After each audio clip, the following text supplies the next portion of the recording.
अगर आप पिछले कुछ हफ्तों से महसूस कर रहे थे कि रिश्तों में नरमी आना शुरू हुई है, सुकून आना शुरू हुआ है, दिल हल्का होना शुरू हुआ है और कुछ पुरानी तकलीफ़ें जो हैं वो हील होना शुरू हुई हैं, या आप किसी शख्स से, किसी रिश्ते से, किसी फैमिली मेंबर से बहुत ज़्यादा कनेक्शन डेवलप कर चुके हैं, तो ये एक इत्तेफ़ाक नहीं था।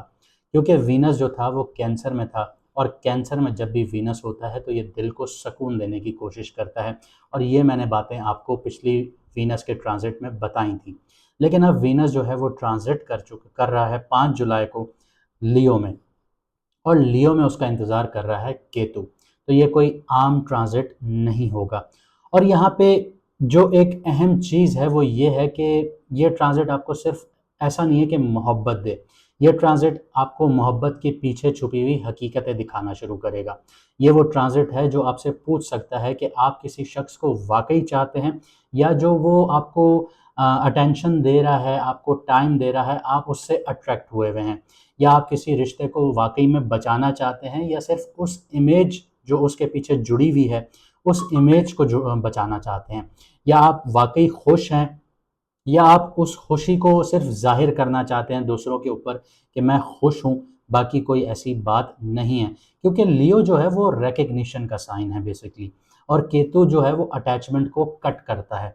और वीनस केतु के साथ आते ही तो दिल को कुछ पुरानी कहानियाँ जो हैं, दिल में जो आपकी पुरानी कहानियाँ होंगी, वो ख़त्म होना शुरू हो जाएँगी, और कुछ सच जो हैं वो सामने आना शुरू हो जाएँगे। अगले कुछ हफ्तों में बहुत से लोग किसी शख्स को नए नज़रिए से देखना शुरू करेंगे। कुछ लोगों को एहसास होगा कि जिस चीज़ के पीछे वो भाग रहे थे, शायद उसकी अहमियत उतनी नहीं थी जितनी वो समझ रहे थे।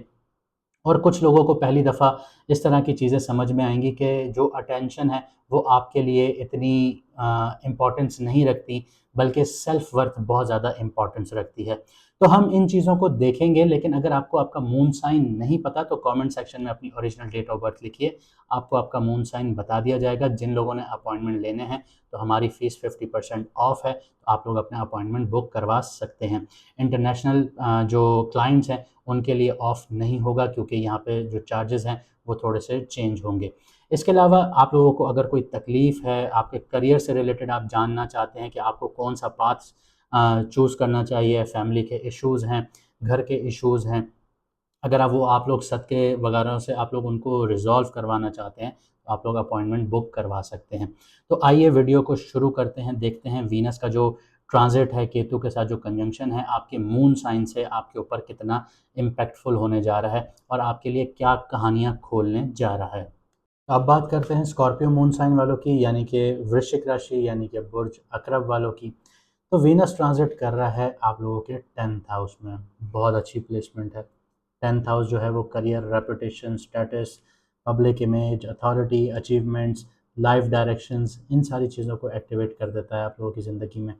लेकिन जैसे मैंने आपको पहले बताया कि केतु भी यहाँ पे मौजूद है, और वीनस की 7वीं नज़र जो है वो आपके 4th हाउस पर पड़ती है, जहाँ राहु बैठा हुआ है। तो कहानी कुछ अगले हफ्तों इस तरह चलेगी कि दुनिया आपको किस नज़र से देखती है, आप अंदर से वाक़ई कैसा महसूस करते हैं। तो ये 2 चीज़ें हैं जहाँ पे आप लोगों को समझना होगा कि आप लोगों ने कहाँ पर आगे बढ़ना है, या कैसे इन चीज़ों को इवैल्यूएट करना है। 10th हाउस की जो एक्टिवेशन है, ये आपको नेचुरली बहुत ज़्यादा आप लोगों के लिए विज़िबिलिटी बढ़ाना शुरू करेगी, लोग आपको नोटिस करना शुरू कर देंगे, आपकी रेपुटेशन इम्प्रूव होना शुरू हो जाएगी, अथॉरिटी फिगर्स आपकी एफ़र्ट्स को एप्रिशिएट करेंगे। लेकिन केतु, जैसे मैंने आपको बताया, यहाँ बैठा हुआ है, तो वो आपसे गहरा सवाल ही पूछेगा। अगर रिकॉग्निशन मिल जाए तो फिर क्या करना है? और अगर सक्सेस मिल जाए तो फिर क्या करना है? ये 2 बड़े सवाल हैं जिनका जवाब आपको खुद ढूँढना है। कुछ स्कॉर्पियो वालों को अचानक महसूस होगा कि वो जिस चीज़ के पीछे इतने अरसे से भाग रहे थे, उसकी इमोशनल वैल्यू उतनी नहीं थी जितनी वो समझ रहे थे। ये एक बहुत गहरा सवाल है जो मैं बता रहा हूँ आप लोगों को, क्योंकि केतु की प्लेसमेंट इस सवाल को ट्रिगर करेगी। करियर और प्रोफ़ेशनल आइडेंटिटी की बात की जाए तो ये ट्रांज़िट करियर को इनएक्टिव नहीं करेगा, बल्कि बहुत ज़्यादा एक्टिवेट कर देगा। लेकिन फ़ोकस सिर्फ़ ग्रोथ पर नहीं होगा, फ़ोकस जो पर्पस भी होगा आप लोगों की ज़िंदगी में।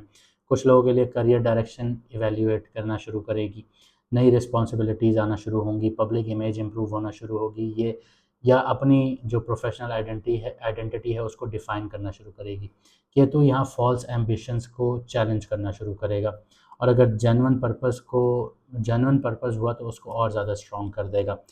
यहाँ पे रिकग्निशन भी है आप लोगों के लिए, तो एक इंटरेस्टिंग रियलाइजेशंस का वक्त है आप लोगों के लिए। आपको समझ आ सकता है कि रिकग्निशन अच्छी चीज़ है, लेकिन सेल्फ रिस्पेक्ट जो है उससे ज़्यादा इम्पॉर्टेंट है। और जब इंसान अपनी कीमत खुद जान लेता है तो दुनिया की अप्रूवल की इम्पोर्टेंस कम हो जाती है। वीनस की जो सातवीं नज़र है वो पड़ती है आप लोगों के फोर्थ हाउस पे। फोर्थ हाउस यानी घर, फैमिली, इमोशनल पीस, माँ, हैप्पीनेस, मन का सुकून, पर्सनल लाइफ, ये सारी चीज़ें एक्टिव होती हैं और राहु यहाँ पे बैठा हुआ है। तो ये इमोशनल रेस्टलेसनेस क्रिएट कर रहा है आपकी ज़िंदगी में।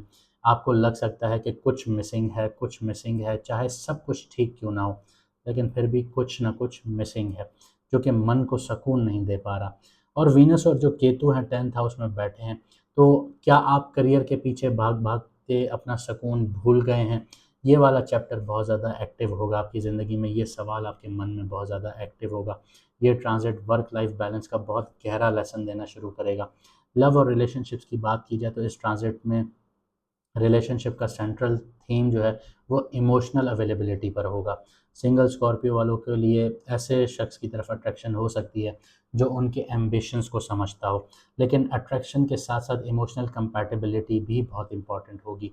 कमिटेड लोगों के लिए बात की जाए तो करियर कमिटमेंट्स और पर्सनल लाइफ के दरमियान बैलेंस बनाना बहुत ज़रूरी होगा। पार्टनर को सिर्फ वक्त नहीं, अटेंशन भी चाहिए होगी।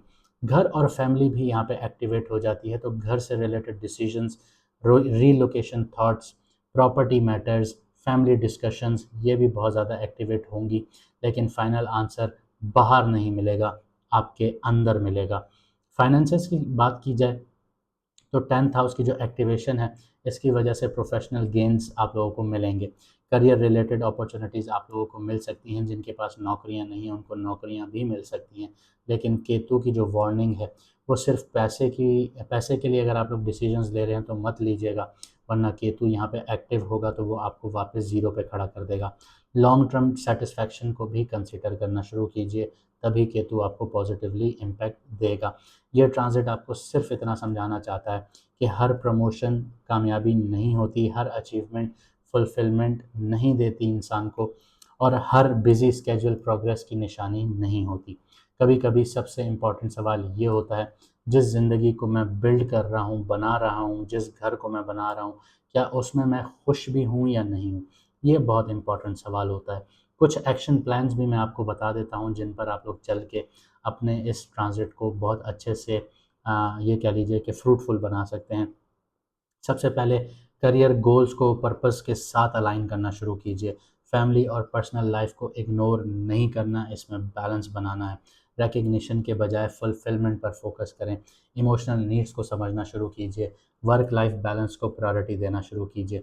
अगले कुछ हफ्ते आपको यही सिखा सकते हैं कि असली कामयाबी सिर्फ दुनिया को इम्प्रेस करने में नहीं है, बल्कि असली ज़िंदगी बनाने में होती है, जहाँ सक्सेस और सुकून दोनों एक साथ चल रहे होते हैं। उम्मीद करता हूँ आपको वीडियो पसंद आई होगी। अगर ऐसा है तो वीडियो को लाइक, शेयर, सब्सक्राइब, चैनल को ज़रूर कीजिएगा। मुझे दीजिए यहाँ से इजाज़त। मिलते हैं अगली वीडियो में सितारों के सफ़र पर।